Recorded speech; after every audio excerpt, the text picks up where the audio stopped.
coming because we were loading a lot more bombs. Yeah. Right before D-Day? Yeah, and we were loading those 500-pound bombs on the B-47. Yeah. Wow. Carried one 500-pounder. So you were in England? I was in England, What bombers were those going on? It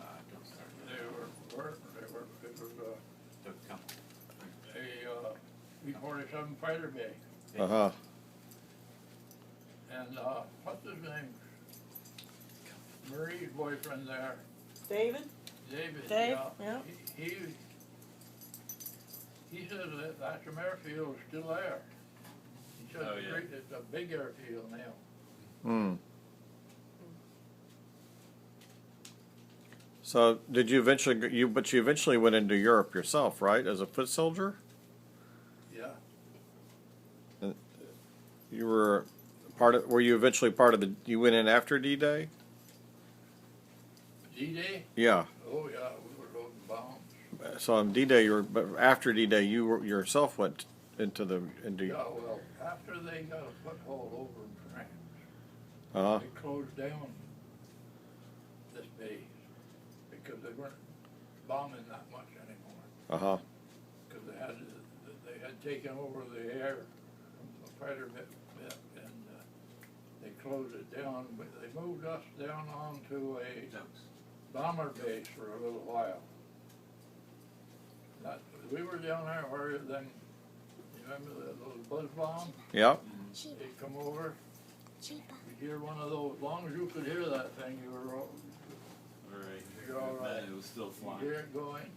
Then when that thing quit, you'd hear a big boom. Hmm. Yeah. And then what did you do after you got across? You went across the channel though, eventually too. Yeah, yeah. Eventually, we went over in replacement depots. Uh huh. And the day the war ended, I was in Dusseldorf, Germany. Yeah.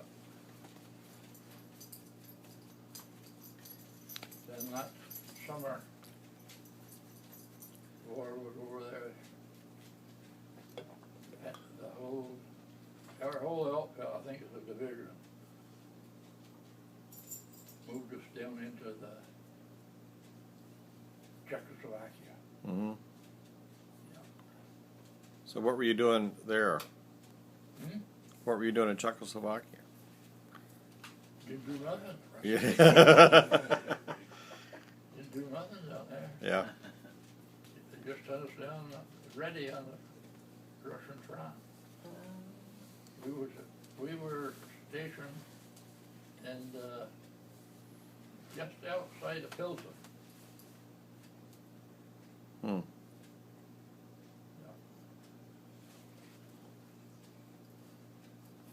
So you stayed with mechanical things the whole time? No, when they closed down England, that's when they give us 30-day infantry training into. Okay. replacement depot. So then you were in infantry Yeah. when I left, yeah. once you went across the channel. 94. Right. Now, were you involved with the Battle of the Bulge? No, No. Okay. we were in England. But, In England at that time. yeah. Yeah.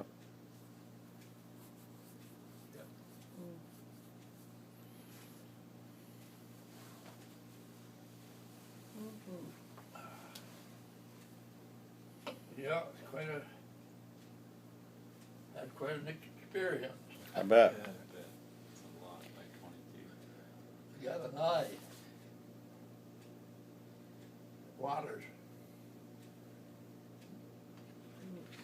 So the war was over and you were 23.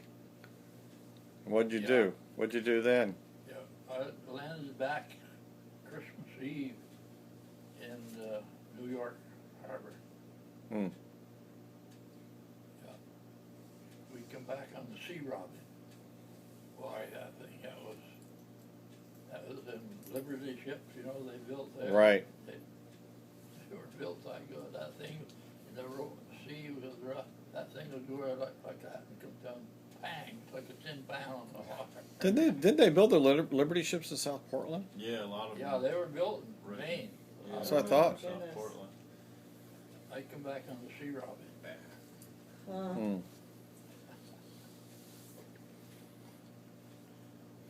Yeah. And when did you get involved with the railroad? When I first came back, I went under the GI Bill. And I worked for Champlain Valley Fruit Company for a while, mechanic in the garage. And then one day the boss down there in Champlain Valley came up, well, he says, Fitch, we're short of drivers. So he says, would you want change and drive them big trucks and delivering groceries all over the area here? I said, I don't care. So I did that for a while. Yeah. And then Clinton Ryan, Green Company, Milton. Mm-hmm. And see him one day, he says, he says, I need some extra help. So you want to come to work? I asked him the price. Price was more money than what Champlain Valley would pay, and so I said, yeah. So I went there. Mm. And then from there I went on the railway. Let's see. I think in 1947, I think it was. Fair gang in the summer. In the wintertime, you out shoveling snow. Yeah. They didn't shovel much snow because in the wintertime, 94 cents an hour. I could draw more unemployment to get the snow shoveled. So they never saw me shoveling snow no more. I did a little bit of that. It's not fun work. Oh dear. So then on the railway, a job come up for a crane operator. With the old steam boiler in it. And I got that job. Hmm. And we didn't have that steam boiler in there only about a year. And they come in and they put the Caterpillar diesel engines in them. Oh yeah. That changed a lot. Yeah. You didn't have to have a fireman throwing coal in.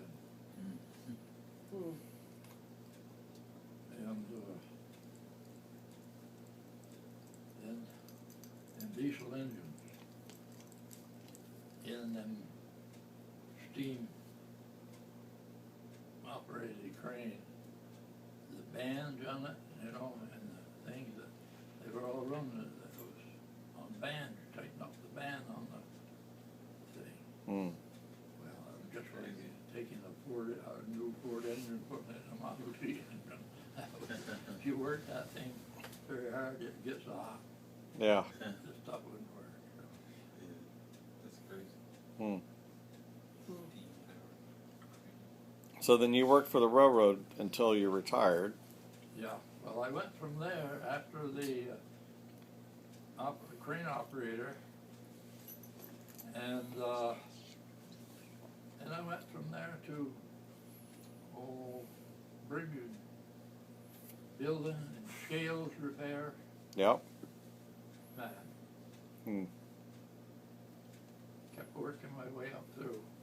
When I retired, I had the same jobs as Mr. Chaplin, chief engineer, had. So you're for a particular region? Oh yeah, we had from New Orleans, Connecticut, Canadian border. Wow. Then they switch it off and on. We'd have from the Norton, Vermont, to Portland, Maine. Hmm. And so on that job until as an inspector. Then I went in, when I went in, I was in the engineering office, it's an office. Mm-hmm. I had an office there.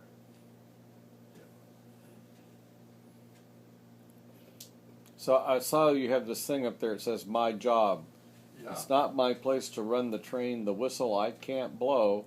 It's not my place to say how far the train's allowed to go. It's not my place to shoot off steam. Not even clang the bell. But let the damn thing jump the bridge and see who catches hell. Yeah, that's right. That's funny. So now, why did you all move to Enfield, New Hampshire? The railway. The railway? Okay. They moved me down there. Canadian National Railway moved me down there. Grand Trunk Western moved me back. Oh, okay. So what year did you retire? And 82. 82. So 35 years? Yeah, something like that. Yeah, 35 years. Yeah. Hmm.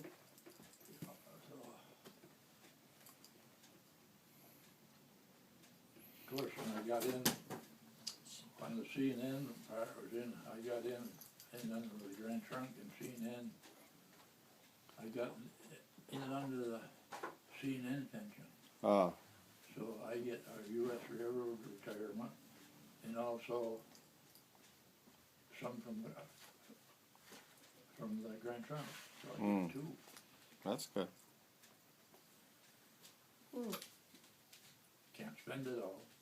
Can't drink it all.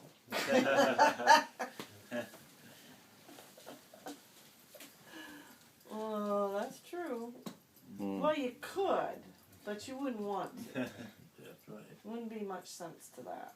No. Well, not if you keep buying it by the, Yeah. the volume you buy it. Drink any liquor. I haven't drank any liquor, God's got to be over 15, 20 years. Mm. Mm. Maybe that's why you live to 90. Yeah. Drink C2 beer. Yeah.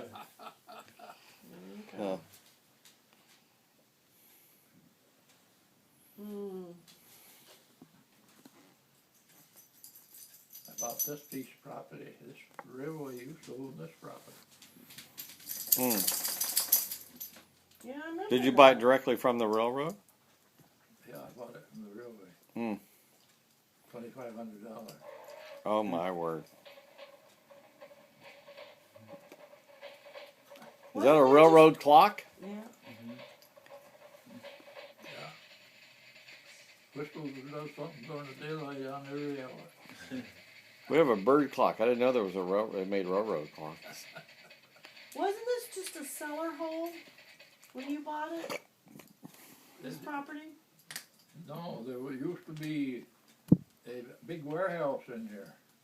Oh, okay. When we dug the foundations for the house here, we hit the old stone walls over on this side. So there used to be a big warehouse in here. Oh, okay. And they used to handle shipments, I think, of shotguns, because there was a plant here in Swanton. Because you can still, when I had my garden out there, every once in a while you'd go out and you could find the brass of a shotgun shell still there. Hmm. Hmm. So this house wasn't here when you bought it? Bought the land? You built the house? Just the land, yeah. Yeah. Yeah, it was just in here, brush and trees. And so when was that? When did you build the house? 82, I think it was 82. When you were Yeah. retired? Just about. Yeah. Because, see, Michael and I got married in 81, and I remember Mm-hmm. him coming over here when you were building this. But I thought there was a cellar hole here. But I guess I was wrong.